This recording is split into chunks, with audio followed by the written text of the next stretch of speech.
बहू और बुलेट। घर के बाहर फट फट फट की जोर से आवाज हुई।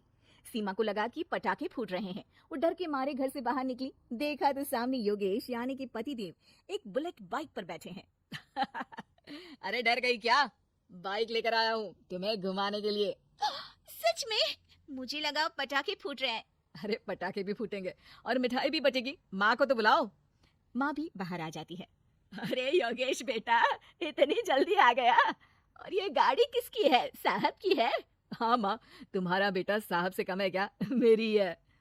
अरे बेटा, इतनी बड़ी गाड़ी ले ली, इससे तो तू घोड़ा ही ले लेता। महंगी पड़ी होगी ना? माँ महंगी सस्ती छोड़ो और मिठाई लाया हूँ, गांव में बंटवा दो। अरे बंटवा क्यों दो, पीछे बैठो, गांव में बांट कर आता है। सब खुश थे। योगेश गांव के बाहर एक कोयले की खादान में मजदूरी करता था। मेहनत और अकल से उसने वहां ठेकेदारी का काम सीख लिया और सूझबूझ से ठीक ठाक पैसा बनाने लगा। गांव में बात फैल गई कि योगेश के घर धमाका गाड़ी आई है। ऐसी गाड़ी पहले कभी किसी ने गांव में तो देखी नहीं थी। योगेश और माँ गाड़ी से वापस घर आ जाते हैं।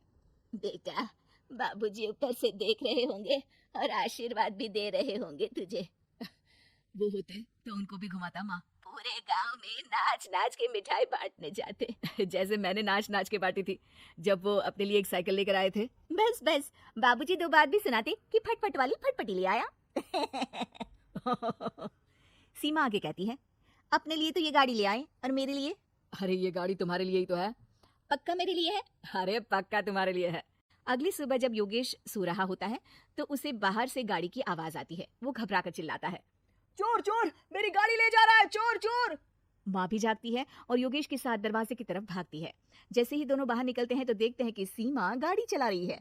अरे बहू, नाक कटवाओगी क्या? ये क्या कर रही हो? अरे गिर जाओगी, ये क्या कर रही हो तुम? सीमा गाड़ी को रोक कर कहती है, सारे गांव में घुमा लाई, कहीं नहीं गिरी। क्या? सारे गांव में घुमा लाई? अरे लोग क्या कहेंगे बहू? सोचा क्या एक बार? यही कहेंगे कि कितनी अच्छी गाड़ी है। अरे तुम्हारे बारे में हाँ, कहेंगे ना कि देखो कितनी अच्छी गाड़ी पर बैठी है। बहू गाड़ी रखकर योगेश और सासू माँ के पास जाती है। तुमने कब गाड़ी चलाना सीखा? हमारे बाबूजी के पास पुरानी स्कूटर थी, सीख ली। फिर स्कूल में एक मास्टर जी भी ऐसी ही गाड़ी लेकर आते थे, उन्होंने सिखा दी। स्कूल के मास्टर आजकल यही सब तो सिखा रहे हैं। पढ़ाई का कुछ सिखाते हैं तो कुछ भला होता।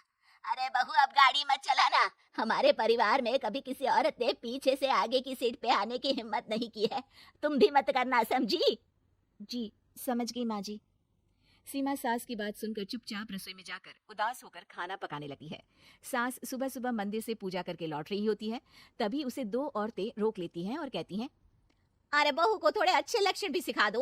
गाड़ी चलाने निकली थी, गांव की मर्यादा का कोई ख्याल नहीं है। वही तो, अरे पैसे आने लगे हैं तो क्या मतलब कि किसी रीति रिवाज को नहीं मानोगे? अरे समाज में रहना है तो समाज के ढंग से ही रहना पड़ता है। अरे लाज भी नहीं आई बहू को? चूल्हे चौके से निकलकर सीधे गाड़ी लेकर चौराहे चबूतरे नाप लिए, फाट फाट फाट करते हुए। अरे कुछ कह देना उसे। अरे ये क्या कहेगी, बूढ़ी सास है, इनकी थोड़ी ना चलती होगी घर में। हाँ, बहू की ही चलती होगी, मर्जी भी और गाड़ी भी। सास सब सुनकर घर आती है और बहू को चिल्ला के बुलाती है, अरे नाक कटवा दी सबके सामने गाड़ी चलाकर। औरत जात गाड़ी नहीं चलाती। शहरों में तो 4 पहियों वाली गाड़ी भी चलाती है और हेलीकॉप्टर, हवाई जहाज भी। शहर में थोड़ी ना रहती हूँ मैडम साहिबा। आज के बाद गाड़ी से ही नहीं, यूं भी निकलना बंद तुम्हारा घर से। माँ सही कह रही है, कहीं भी जाना हो तो मुझे बता देना, मैं लेकर चलूंगा। आज माँ को तुम्हारे कारण कितनी बातें सुननी पड़ी। इतना कहते हुए योगेश वहां से चला जाता है। बारिश की वजह से कारखाने के रोड पर कीचड़ रहता है, इसीलिए योगेश गाड़ी घर रखकर जाता है और किसी से लिफ्ट लेकर कारखाने पहुंचता है ताकि नई गाड़ी गंदी ना हो।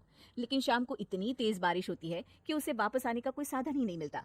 बारिश बढ़ती जाती है, रात के 11 बज जाते हैं। रास्ते में एक नदी का ब्रिज है, अगर उस पर पानी आ गया तो योगेश कारखाने में ही फंस जाएगा। पूरी रात भूखे प्यासे बितानी पड़ेगी। घना अंधेरा, बिजली की कड़कड़ाहट और तेज बारिश। राजेश डर भी रहा था, ठंड से कांप भी रहा था।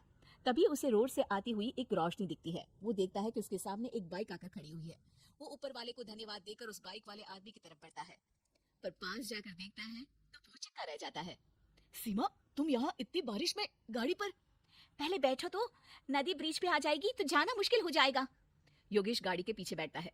सीमा गाड़ी चला रही है। मैंने तो तुमको पहचाना ही नहीं। गाड़ी की आवाज तो पहचानी होगी ना। अरे पर मुझे नहीं पता था कि तुम आओगी। अच्छा किया कि तुम आ गई। माँ नहीं आने दे रही थी, पर हमेशा पति पत्नी की रक्षा थोड़ी ना करेगा, पत्नी को भी तो करनी चाहिए। योगेश को सुबह अपने किए पर पछतावा होता है। उसकी आंख में आंसू आ गए जो बारिश की बूंदों में बह गए थे। उसके बाद सीमा को सास ने और योगेश ने खुशी खुशी समाज की सीमा लांघने की मंजूरी दे दी। अब वो जहां भी जाती फट फट फट गाड़ी पे ही जाती।